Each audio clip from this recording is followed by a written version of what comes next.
Today, we will discuss the most fundamental event in the mankind history and the story of Iblees from glory to eternal curse. In the beginning, before humans walked the earth, there were angels made of light and jinn made of smokeless fire. Among the jinn was one unlike the rest. His name was Azazil. He was devoted, intelligent, and endlessly worshipped Allah. So pure was his devotion that he was raised to the heavens and allowed to live among the angels. Even though he was not one of them, he bowed, prayed, and glorified for thousands of years Allah. The angels admired him.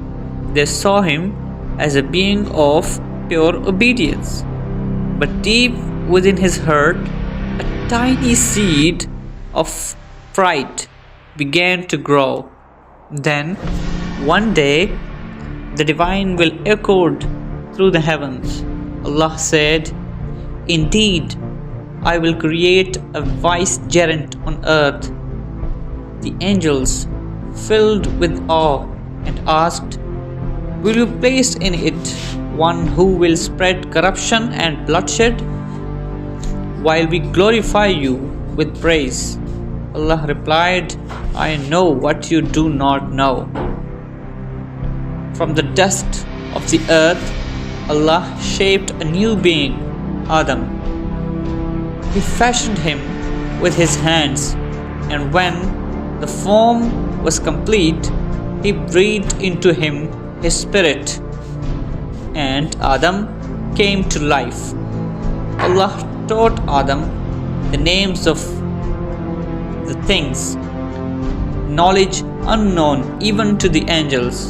Then Allah showed the angels that this being of clay had a mind and a soul unlike any other. Then came to the divine command, a movement that would change the eternity. Allah said, "Prostrate before Adam." All the angels fell down in obedience, their wings shimmering with light. But one remained standing, Azazil. Allah asked him, "O Iblees, what prevented you from prostrating when I commanded you?" He replied proudly, "I am better than him. You created me from fire and created him from clay." That was the first act of arrogance in creation, a fire-born being scorning one made from earth. Then Allah said, "Then get down from the paradise. It is not for you to be arrogant here.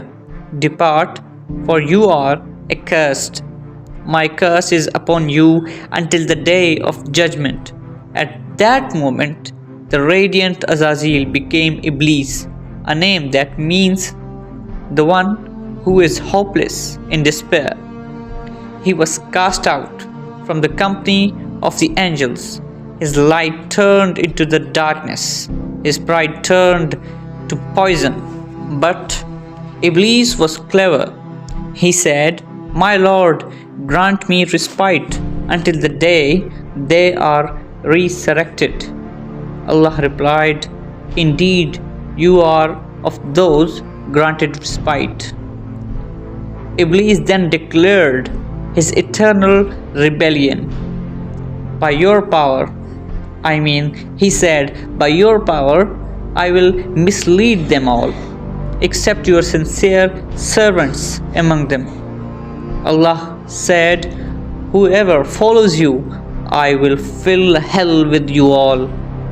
And thus began the eternal war between good and evil, between mankind and Iblees. Adam and his wife Hawa were placed in the gardens of the paradise. They were told, "Eat freely of everything, but do not approach this one tree." Iblis, filled with envy, sought revenge. He whispered deceitfully, "Shall I show you the tree of eternity and a kingdom that will never perish?"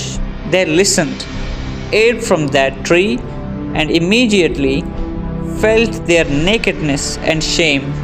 Allah called out, "Did I not forbid you from that tree?"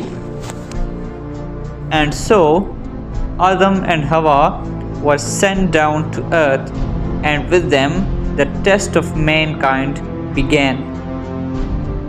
From that day, Iblis vowed, "I will sit in wait for them on your straight path.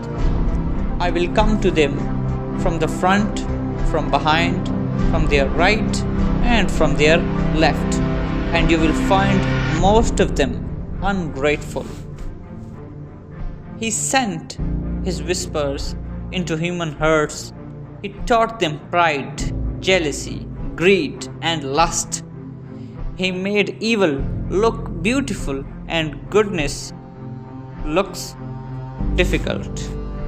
Imaan tells us Iblis has offsprings and followers, a race of devils known as shayateen.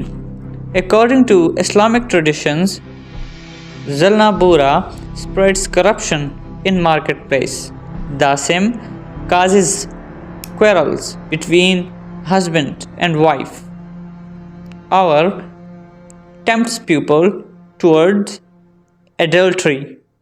Maswat brings sadness and despair, and Taif whispers evil thoughts during prayer.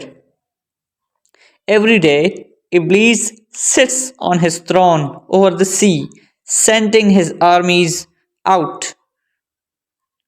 When one return says, "I made a man sin," Iblis says, "You have done a little." But when one says, "I caused a husband and wife to separate," Iblis draws him near and says, "You are the best among us." When the day of judgment comes, Iblis will gather his followers and say, "Allah promised you the truth, and I promised you, but I betrayed you. I had no power over you except that I called you, and you responded to me, so blame me not, but blame yourselves." Then Iblis and all